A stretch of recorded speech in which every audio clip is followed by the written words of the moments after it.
Камчай Кыдыршевич маалымат берип коюуну суранып атат, маалымат берип коюн деп. Сөз Камчай Кыдыршевичке берилет. Саламатсыздарбы, урматтуу депутаттар, урматтуу төрага, урматтуу бүгүнкү жыйындын катышуучулары.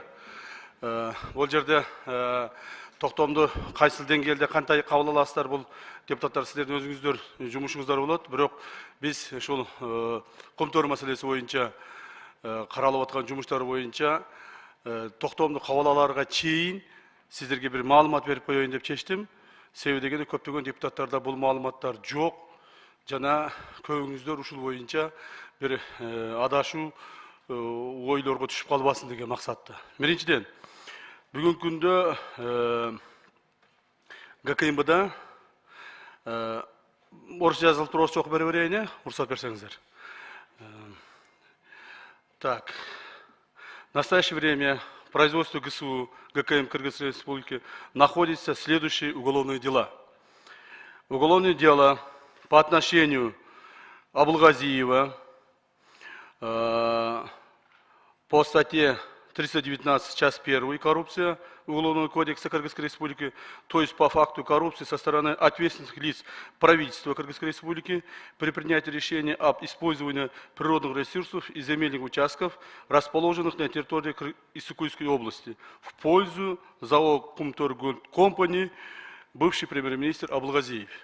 Вот как раз расследующие проходят. Здесь проходит очень много, скажу так, не очень много, но много наших должностных лиц, членов правительства, которые в это время работали, которые подписывались.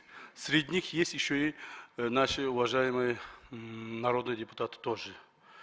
Второе уголовное дело. Уголовное дело номером такой-то, я не буду называть номера уголовных дел, уголовное дело номером такой-то о предоставлении земли сельхозназначения. Так, 18 августа 2018 года Жетыгульский районной госадминистрации распоряжением номер 184 в пользу ЗАО КГК предоставлен земельный участок общей площадью 24 178,2 гектаров земли, 10 070 га земли промышленности, 14 108 тысяч земли запаса. 20 февраля 2019 года Жетыгульским районным филиалом государственного ГУ кадастра выдано удостоверение на право временного пользования земельным участком общей площадью 26 400 га. Из них 10 070 га земли промышленности, 14 108 га земли запаса. Предварительная сумма сельхозпотерь, упущенные выгоды 2222 тысячи га земель сельхозназначения, отведенных для нужд ЗАО КГК, составила 390 миллионов 977 тысяч 566 сомов. И здесь тоже имеется коррупционные составляющие. Для принятия данной распоряжения госадминистрации были замешаны должностные лица до руководства страны. Когда звонили, кому звонили, о чем говорили, как заставляли принимать такое распоряжение и кто заставлял, то есть тоже имеется. Дальше, третье уголовное дело. Номером такой-то о начислении налоговых платежей и страховых взносов, зарегистрированных в РПП 26 октября 2020 года по статье 319 Уголовного кодекса, то есть по двум фактам коррупции со стороны должностных лиц ГНС и соцфонда Кыргызской Республики, действиями которых в бюджет государства не допоступили налоги в размере 9 миллиардов, то есть почти 10 миллиардов сомов, и страховых взносов в размере 1,5 миллиарда сомов. Тоже имеется руководители ГНС, руководители соцфондов. То есть то, что здесь озвучили представители комиссии, какие должностные лица. Вот эти должностные лица, конкретные, которые принимали решения. Других тех, которых должностных лиц, которые не принимали решения, или там не касались к этому моменту, естественно, мы их трогать не будем. Только тех, которые подписывали, только тех, которые принимали такие-то решения.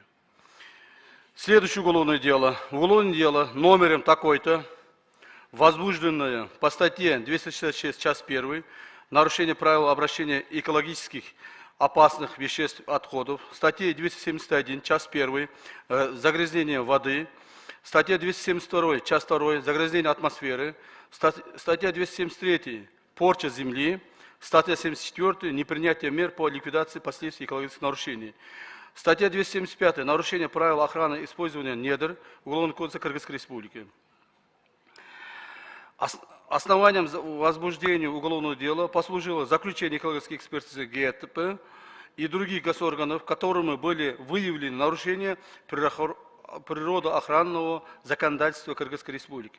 Данные нарушения выразились в размещении отвалов пустой породы на ледниках и технологическое уничтожение ледников, систематические и долговременные загрязнения порожных вод в бассейне реки Кумтор-Нарын. По этому делу в основном будут привлечены те должностные лица Кумтор Голд Компани, которые исполняли в это время руководящие должности. Ну, у нас здесь еще какая работа была осуществлена в рамках указанных уголовных дел, я, наверное, здесь не буду рассказывать, потому что были проведены очень много экспертиз, были проведены уже буквально недавно, были проведены обыски служебных кабинетов компании, и там были получены вещественные доказательства в сумме и других материалов. То есть там были даже получены финансовые средства. То есть поэтому, уважаемые депутаты, я хотел бы перед вами выступить и вам до вас довести вот это 4 уголовных дела, которые были возбуждены по отношению к Кумтор Оператив Компани. Здесь одно дело именно руководителям, по отношению к руководителю Кумтор Оператив Компани, а 3 дела это должностные преступления тех людей, которые в то время занимали ответственные государственные посты. Туда входит несколько бывших премьер-министров, депутатов. У нас еще имеются материалы по отношению даже тех депутатов, которые в то время получали какие-то финансовые поддержки со стороны Кумтор. То есть, поэтому я просил бы вас, пока все это дело не спрашивают, я вот вкратце дал вам информацию, если сегодня вы примете постановление, мы уже с завтрашнего дня, это не называется у нас изменой, или там, чыкынчылык, нет. У нас есть конкретные уголовные дела, конкретная статья, которой будем привлекать каждого должностного лица, которые были замешаны. Вот и все. Спасибо. Рахмат, урматтуу коллегалар. Анда суроолорду берүүгө өтсөк.